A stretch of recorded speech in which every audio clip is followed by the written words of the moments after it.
Everyone, I am Mithu. আমার নতুন আরেকটি ভিডিওতে তোমাদের সবাইকে অনেক অনেক স্বাগত। আমি যে 1000 টাকা নিয়ে টানা 30 দিন ট্রেডিং করব চ্যালেঞ্জ নিয়েছিলাম, আজকে তার 8তম দিন। আজকে আমি শর্ট সেল করেছি আরতি ইন্ডাস্ট্রিজ। প্রথম শর্ট সেল করেছি 472 টাকা 50 পয়সা 9টা 23 নাগাদ। আর আমি এক্সপেক্ট করেছিলাম আজকে মার্কেট পড়বে। আমি নিউজ আর কিছু অ্যানালাইসিস করে দেখেছিলাম, তো প্রথম দিকে মার্কেট পড়েছিল, তো আমার কিছু প্রফিটও হচ্ছিল। তারপরে কিছু খানিকক্ষণ পর মার্কেট হু হু করে বাড়তে থাকে আর আমার স্টপ লস হিট হয়ে যায়। 475 টাকা 50 পয়সায় আমি স্টপ লস লাগিয়েছিলাম আর 10টা শেয়ার কিনেছিলাম। তো স্টপ লস হিট হয়ে যাওয়াতে আমার 30 টাকার মতো লস হয়ে যায়।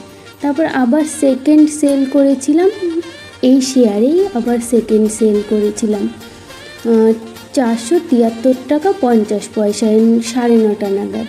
তো স্টপ লস লাগিয়েছিলাম 477 টাকা 6 পয়সা। তো এটাও আমার স্টপ লস হিট হয়ে যায়, তো আমার আবারও লস হয়ে যায়। আমি এখানে 9টা শেয়ার কিনেছিলাম যেহেতু 1000 টাকার মধ্যে, তো এখানে আবার লস হয় ওই আগেরটা আর এটা মিলিয়ে 66 টাকা 90 পয়সা। তারপর আমি আবারও এটাতেই সেল করি, তো 477 টাকা 15 পয়সায় 10টা 4 নাগাদ সেল করি। এখানে 8টা শেয়ার কিনেছিলাম, কারণ আমার যেহেতু টাকার পরিমাণ আর লস হতে হতে টাকার পরিমাণটাও কম ছিল, তাই শেয়ারটাও কমে যাচ্ছিল যেহেতু আমার 1000 টাকার মধ্যে। তো এখানে আমি 8টা শেয়ার কিনতে পেরেছিলাম। তো আমি স্টপ লসটা খানিকটা দূরেই লাগিয়েছি, কারণ প্রথম দুটো আমার স্টপ লসটা হিট হয়ে গেছিলো সেই জন্যে। তো এখানে আমি 480তে লাগিয়েছিলাম। তারপরে মার্কেট পড়তে শুরু করে, তারপর আমি আবার সেকেন্ড স্টপ লস লাগাই 475 টাকা 50 পয়সায়। তো আমার অনেকটাই যে লস হয়েছিল সেটা রিকভার হতে থাকে। তারপর আমি 470 টাকা 20 পয়সায় 12:45 নাগাদ বাই করি।